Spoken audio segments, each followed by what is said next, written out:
Boa noite a todos, estamos aqui mais uma vez, vamos fazer mais uma aulinha nossa aí de escatologia, e logo de cara, lembrando para você ir lá, dar uma curtida, compartilhar e se inscrever no canal para que haja uma propagação cada vez maior da palavra de Deus. Você fazendo isso, você vai estar ajudando a divulgar o Evangelho de Jesus Cristo. Veja bem, na última aula nós falamos de epifaneia. Epifaneia, eu falei que vem do grego manifestação, né? Ou seja, a manifestação de Cristo à igreja, porque a volta de Cristo ocorre em duas fases. A primeira fase, antes da tribulação, da grande tribulação, perdão, porque a tribulação é uma coisa, a grande tribulação é outra, né? Você já sabe disso. Antes da grande tribulação do Império da Besta, automaticamente nós teremos o quê? Nós teremos a manifestação à igreja, que é a epifaneia ou arrebatamento. A igreja vai aos céus encontrar com Cristo nos ares, né? Para entrar na questão das bodas do Cordeiro, ok? Passados os 7 anos, quando Jesus voltar com a igreja e os anjos, na verdade, aí já não é mais a epifaneia, mas será sim a parousia.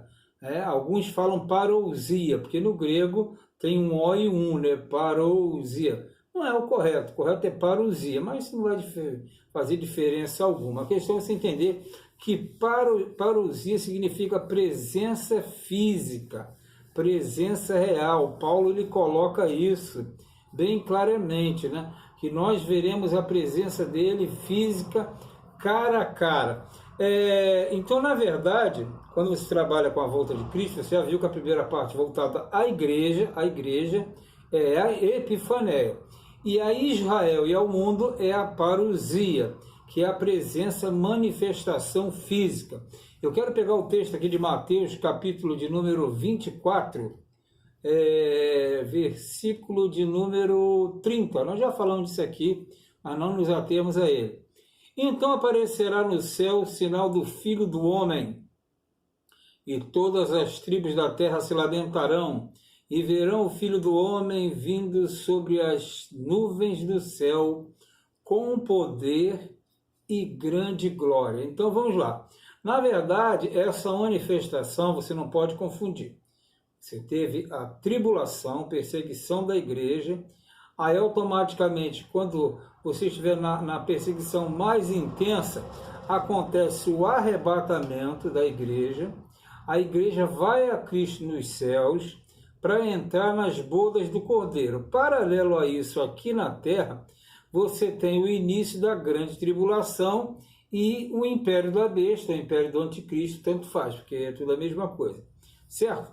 No final dos 7 anos, Jesus volta com a igreja e os anjos. Aí é a parousia ou presença física real. Isso vai acontecer para Israel e para o mundo. Por isso diz, todo olho verá e toda língua confessará. Aí você vai entender, como é que eu vou ver e confessar se eu estou voltando com ele? Impossível, né? Tem uma explicação óbvia e lógica, né? Na questão de arrebatamento e de volta física de Jesus. Mas isso se confunde muito, Você não pode confundir a epifaneia com a parousia, que é a hora de você marcar os dois. Por quê? Quando você lê alguns textos que são voltados para a igreja, eles estão falando da epifaneia, eles estão falando os escolhidos. Quem são os escolhidos? Da igreja. Aí depois, quem são os escolhidos para a parousia? É Israel, né? Que é o alvo, e as nações que fazem parte. Por isso que diz aqui, e todas as tribos da terra se lamentarão. Tribos da terra, na verdade, são as nações modernas, né? Que antigamente era uma forma diferenciada de se tratar tais assuntos, né? Então vamos lá. Aí você tem a epifaneia, subiu, voltou a parousia. Por que a parousia? A parousia é necessária porque Cristo vai voltar à Terra para aniquilar o império da besta, aniquilar o anticristo e estabelecer na terra o milênio, ou seja, o reino físico de Jesus na terra.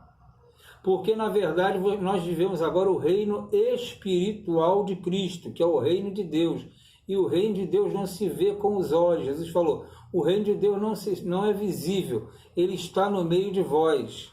Então, o reino de Deus ele é espiritual para aqueles que têm o Espírito Santo de Deus na sua vida. Então, automaticamente, quando nós trabalhamos com essas colocações, se você prestar muito bem atenção, você não tem como embolar o meio campo. Jesus volta na parousia, todo olho verá, toda língua confessará, e automaticamente ele vai estabelecer o quê? Ele vai estabelecer o seu reino na terra. Esse reino vai ser banido de todos aqueles que são inimigos de Deus.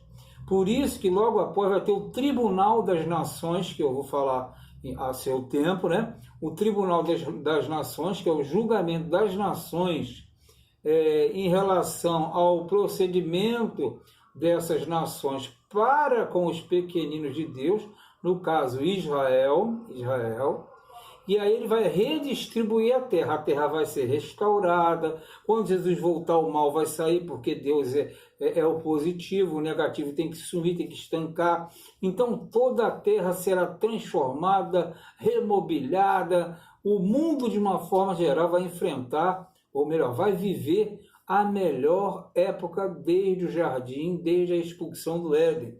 Não podemos esquecer que no final dos séculos, aquela parte que foi interrompida lá no início vai concluir lá no final. E isso é o plano de Deus. Jesus volta, vai reinar 1000 anos. Nesses 1000 anos a igreja reina junto. Por isso que recebeu o galardão para administrar as nações, né?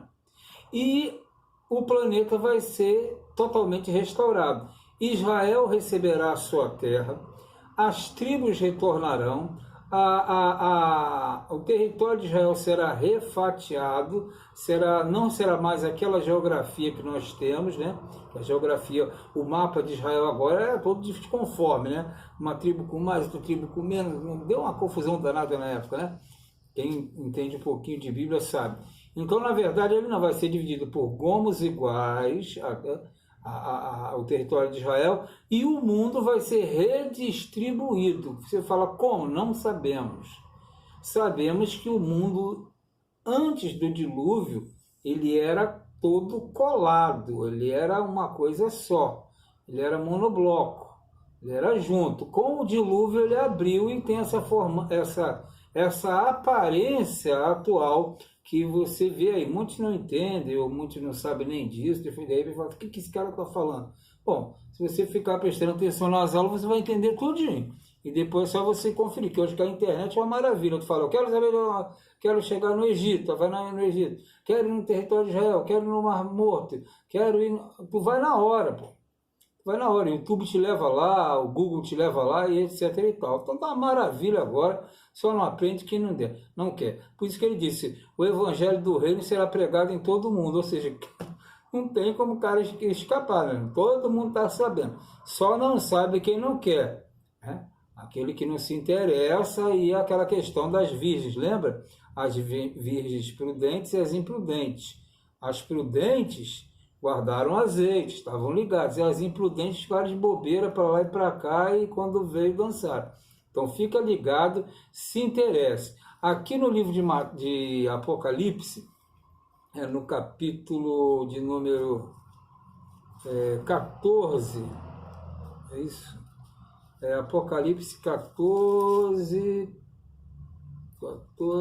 13... Não é 14:13, não. É um texto que é semelhante a esse aí. É muito semelhante a esse aí, que fala que Jesus vai voltar. Acho que tem outro aqui. São vários, né? São vários. Tem esse aqui do... Peraí, eu vou chegar lá rapidinho. Achei. Eu estava procurando em Coríntios, não achar nunca, né, gente? Em Coríntios, não é Coríntios, eu quero Apocalipse, 14:14. E olhei, e eis uma nuvem branca, e assentado sobre a nuvem um semelhante ao Filho do Homem. Ó, é João, hein? Que tinha sobre a sua cabeça uma coroa de ouro e na sua mão uma foice aguda. Por que a foice? Porque chegada será a hora da colheita e da ceifa. Então a parousia é necessária para Jesus ceifar a terra, passar o facão para separar joio e trigo. Começar a separar joio e trigo. Porque Deus tem o povo dele e o diabo tem o povo dele, mas eles estão vivendo juntos, e aí você vê isso na sociedade a cada dia. Quem não entende, aí fica, meu Deus do céu, porque aconteceu isso e aquilo. É joio e trigo, meu irmão. Eles crescerão juntos até a consumação dos séculos, ok? Então marca aí, parousia. Depois a gente vai falar de outros assuntos aí importantíssimos para você compreender e entender a volta de Cristo e a escatologia, ok?